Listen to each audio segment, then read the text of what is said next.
Hello dear students, welcome in ASC starter. Dear students, देखिए ये एक और प्रैक्टिस पेपर है जो मैं आपसे शेयर कर रहा हूँ। मैं आपको पहले बता दूँ कि देखिए मैंने जो ट्रांसलेशन से रिलेटेड वीडियो है, जो पिक्चर्स यानी कि चित्र से रिलेटेड वीडियो है, पत्र से रिलेटेड वीडियो है, ठीक है, और जो चैप्टर की जो स्टोरी है जो मैंने हिंदी में आपको समझाई है वो ऑलरेडी बना चुका हूँ। आप एक बार उनको भी देखना चाहते तो देख सकते हैं, डिस्क्रिप्शन में आपको लिंक मिल जाएगा, ठीक है। बाकी कमेंट में भी कोशिश करूँगा कि आपको लिंक प्रोवाइड कर दूँ, ठीक है। तो अब देखिए मैं आपको इस वीडियो में जब ये जो पूरा प्रैक्टिस पेपर है वो नहीं समझा रहा, थोड़ा सा एक तरह का ओवरव्यू दे रहा हूँ, ठीक है। तो जैसे पहला आपको जो क्वेश्चन आएगा वो अपठित गद्यांश का आएगा, पैसेज आएगी। तो देखिए एक पद्य में ना केवल एक वर्ड आपको लिखना होता है, केवल एक शब्द। जैसे ये लिखा है न्यायालय कति विधा भवन्ति, ठीक है। तो न्यायालय जो है कितने प्रकार के होते हैं, तो आप ये ढूंढो ये कहाँ लिखा है, ठीक। अब जैसे आपको हिंदी इसकी समझ नहीं आ रही, कोई दिक्कत नहीं है, आप 10वीं में आएंगे तो उसमें पहले प्रैक्टिस कर लेना। लेकिन अभी फिलहाल जिसको नहीं आ रही उसको कह रहे हैं, जिसको आती है वेरी गुड, ठीक है। तो न्यायालय ये ढूंढो कहाँ पर है। देखो तसल्ली से करना, भवंती आप ध्यान से देखो, ये रहा, ठीक है, और न्यायालय ये रहा, और ये विधा ये रहा, बचा कौन सा, त्रि, तो इसका आंसर त्रि आ जाएगा, ठीक है। केवल आपको त्रि लिखना, आंसर दिखाता हूँ मैं आपको, ठीक है। देखिए ये रहा, ठीक है, ये पहले वाले का आंसर है, फिर दूसरे का, फिर तीसरे का, ठीक है। तो उसके बाद पूर्ण वाक्य मतलब तो पूरी लाइन आपको लिखनी है, पूरी लाइन लिखनी है। हालांकि मैं प्रैक्टिस पेपर में ऑलरेडी पहले समझा चुका हूँ, अभी मैं पूरा नहीं समझा रहा, केवल एक आधा क्वेश्चन बता रहा हूँ। पूर्ण वाक्य मतलब पूरी लाइन लिखनी है। जैसे न्यायालय लिपिका किम करोति, ठीक है। तो न्यायालय में जो लिपिक होता है ना वो क्या करता है, ठीक है। तो आप ये ढूंढो, न्यायालय लिपिका ढूंढो, ठीक है। इस पूरे के पूरे पैसेज में आपको ढूंढना है, पूर्ण वाक्य नहीं तो आपको पूरी लाइन लिखनी है, ठीक है। तो जब आप इसके आंसर को देखेंगे तो यहाँ पर देखिए लिखा है लिपिक के बारे में, ठीक है। यहाँ लिखा है कि सहायक होता है, लेकिन करता है क्या, तो आपको ये पूरा बताना पड़ेगा, ठीक है। हाँ ये बताना चाहे बता सकते हैं, लेकिन इतना बहुत है वैसे, ठीक है। पूर्ण वाक्य में पूरी लाइन लिखनी है, आगे की लाइन लिख दी तब भी कोई दिक्कत नहीं है। उसके बाद आपको ना ये जो आपकी जो कहानी है ना, ये इसका आपको शीर्षक बताना पड़ेगा कि इस पूरी कहानी का नाम आप क्या बताओगे। जैसे आपने इसमें लिख दिया सर्वोच्च न्यायालय, ठीक है, तो आप या सहायक लिपिका, तो ऐसा कोई टाइटल लिखो जो जिसके ऊपर वो कहानी हो, ठीक है। आप देख सकते हैं ये मैंने पूर्ण वाक्य के आपको आंसर दिखा दिए, और ये शीर्षक क्या लिखा है, न्यायालय, ठीक है, न्यायालय लिखा है। और जरूरी नहीं कि इसका जो आप शीर्षक दे रहे हो वो एक ही बच्चे का सही होगा, आपका गलत हो जाएगा, ऐसा नहीं है, सबका ठीक हो सकता है, कोई भी उचित होना चाहिए बस, ठीक है। और लिखा भी है कि बच्चों का हित देखा जाएगा इसमें, ठीक है। और उसके बाद नेक्स्ट देखो, और जो नेक्स्ट है ना, तो नेक्स्ट में आपसे बोला गया कि जो दिया गया उसके अनुसार आपको आंसर देना है।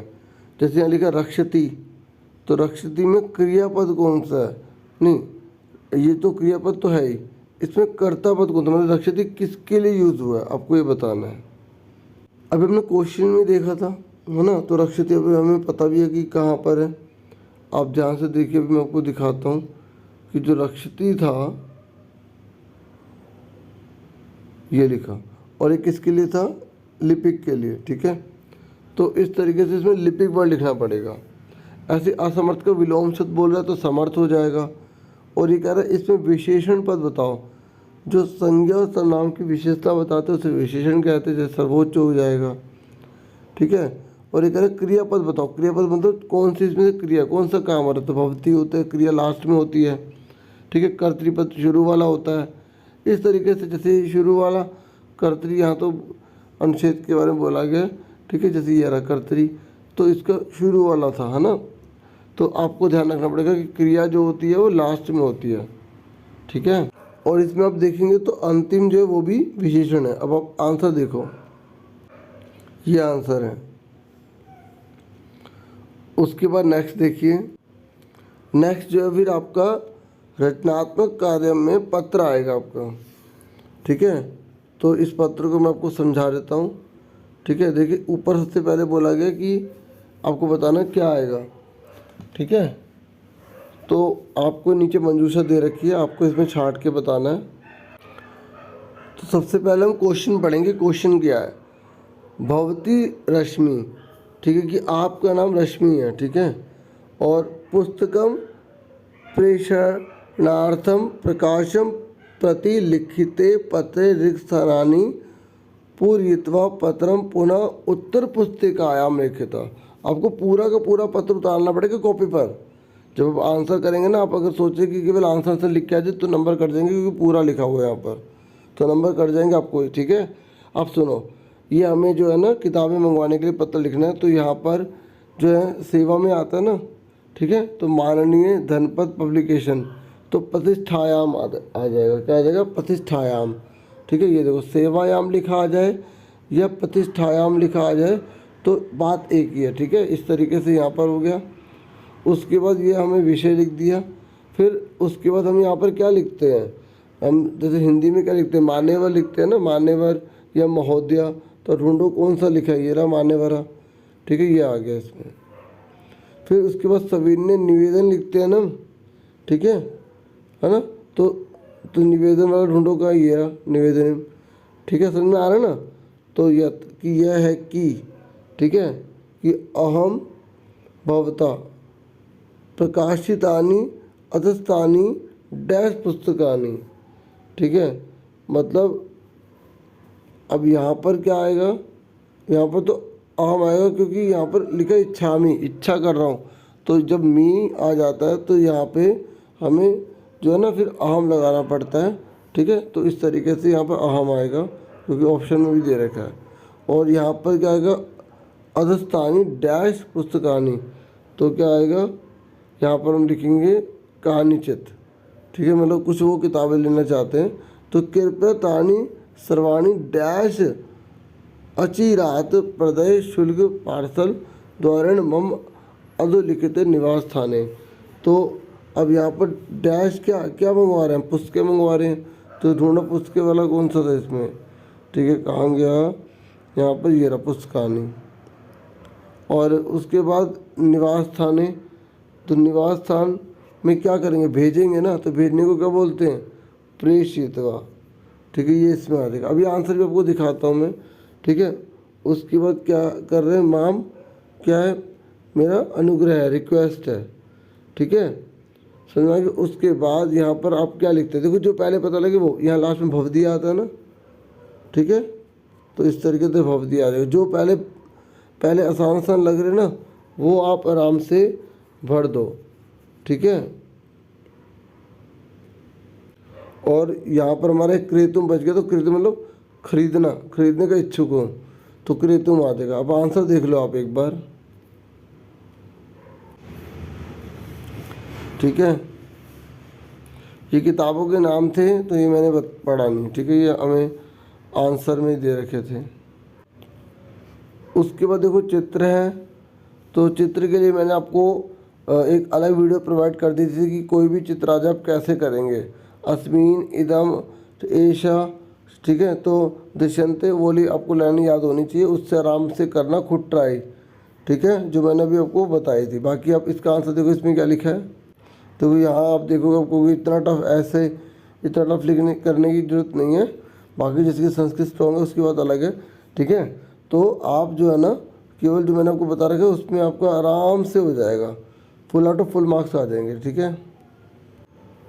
और उसके बाद जो ये ऑप्शन में दोनों में से एक करना है, ठीक है। तो आपको या तो ये चित्र वाला क्वेश्चन करना है, या आपको ये जो विद्यालय में वृक्षों को लगाने के लिए बात की जा रही है कि उसका संरक्षण किस प्रकार से करना है, तो दोनों में सबको एक करना होगा, ठीक है, ठीक है। अथवा मतलब दोनों में से एक करना था, तो यहाँ पर लिख दिया है, ठीक है। अब आगे सुनिए, देखिए, ये जो चित्र है और दोनों में से एक करना है। उसके बाद आपकी ना ट्रांसलेशन आएगी, ठीक है। 7 लिखिए, आपको केवल 5 करनी है, ठीक है। तो आप ये आराम से पढ़ें और इसके आंसर देख लो। प्रैक्टिस के लिए मैंने ये वीडियो बना दी, और ठीक है, तो ये सारे पढ़ लेना अच्छे से, ठीक है। वीडियो को पीछे करके देख लेना, अब मैं एक एक किसे पढ़ नहीं पाऊँगा, ठीक है, अभी टाइम की कमी है। उसके बाद आगे देखो, उसके देखो बुक से आएगी आपकी पैसेज, ठीक है। एक पद मतलब एक वर्ड ही लिखना है, अभी समझाया था ना ऊपर, पूर्ण वाक्य मतलब पूरी लाइन लिखनी है, ठीक है। तो इसकी भी प्रैक्टिस कर लो एक बार, आंसर मैं आपको दिखा देता हूँ, ठीक है। उसके बाद आपका एक दोहा आएगा, मैंने पाठ की हिंदी भी समझा दी थी, ठीक है, 3 पाठ की मैंने समझा दी है, तो वो वीडियो भी देख लेना, ताकि ये जो एक पद जो पूर्ण वाक्य ना, इसके आंसर देना आसान हो जाएगा आपके लिए। बाकी आसान ही होता है, पूरा इसमें से ढूंढना होता है, जो वर्ड बचे वो आंसर है। जैसे रावण भूवि पपात, तो रावण ये रहा, ठीक है, ये रहा, ठीक है, भूवि ये रहा, पपात ये रहा, तो बचा क्या?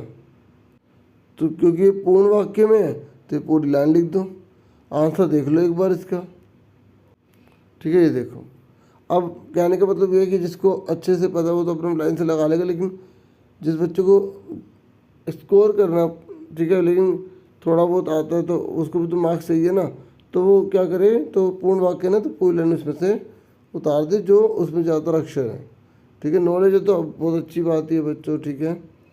अब आगे देखो, और ये हो गया पूर्ण वाक्य। उसके बाद देखिए, उसके बाद आपका एक नाटक वाला आएगा पार्ट, तो नाटक वाले में जो पुरुष और जो तपोद होता है ना, ये पुरुष जो इंद्र होते हैं, तो इनके विचार विमर्श के ऊपर फिर ये क्वेश्चन बन के आएंगे इस तरीके से, ठीक है। फिर इसके आंसर इसमें ढूंढोगे, वही एक पद में एक शब्द लिखना है खाली, और पूर्ण वाक्य में पूरी लाइन लिखनी है, अभी दिखाई थी ना, तो इसके भी आंसर देख लो। और मैंने इसकी हिंदी समझा दी है इस वीडियो की, अच्छे से देख लेना, ये मतलब इस चैप्टर की, ठीक है। ये हो गया। अब आगे देखो, अब देखो अन्वय समझा देता हूँ, क्योंकि अन्वय 2 मार्क्स के हैं, और देखो अन्वय या जो भावार्थ है, 2 में से एक करना है, ठीक है। तो जैसे अब ये वाला आ जाता है तो अच्छी बात है, ये वाला आ जाता है तो अच्छी बात है, लेकिन कोई और आ जाता है तो अब सीख लो ना कि अन्वय कैसे करने होते हैं। देखो अन्वय में ना, जैसे वृत्तम है, वृत्तम कट गया, संक्षेद है, संक्षेद कट गया, वृत्तम है, वृत्तम कट गया आधा, ठीक है। एति है तो एति भी कट गया, तो चा है, चा कट गया, ठीक है। उसके बाद चा फिर कट गया, फिर वितता, ये कट गया वितता, ठीक है। अक्षिणों, अक्षिणों से ये कट गया, ठीक है। और फिर वितता से वितता इतना कट गया, हता से हता कट गया, तो बच क्या रहा है, बच क्या रहा है, आप ध्यान से देखो क्या बच रहा है, एक याति बच रहा है, एक क्षीणो बच रहा है, और एक हतो बच रहा है, ठीक है। और एक बचा यत्नेन, तो ये 4 बच रहे हैं, है ना। तो अब देखो इसके आसपास कौन है, सर्वेद का यत्नेन है, तो इसमें यत्नेन आ गया, ठीक है। और क्योंकि जो दे रखे ना उसके आसपास देखना है आपको कि कौन जो है इसमें भरा हुआ है, तो जो भी है ना वो आप लिख देंगे, ठीक है। जैसे अब मैं इसको हटाऊँ तो ये है ना वितता चा, तो इसके आसपास जो है वो कौन सा है, तो वो याति है, ठीक है। ये विद्या रखे, याति आ गया, ठीक है। तो जो बच रहे नीचे ऑप्शन दे रखे हैं, जो हमने बचे थे ना वो ऑप्शन दे रखे हैं, ठीक है। और देखो अक्षीणो है, तो अक्षीणों के पास में कौन है, ये रहा क्षीणो, तो क्षीणो आ गया। ये बस क्योंकि अन्वय ना 2-4 वर्ड आगे पीछे हो जाते हैं।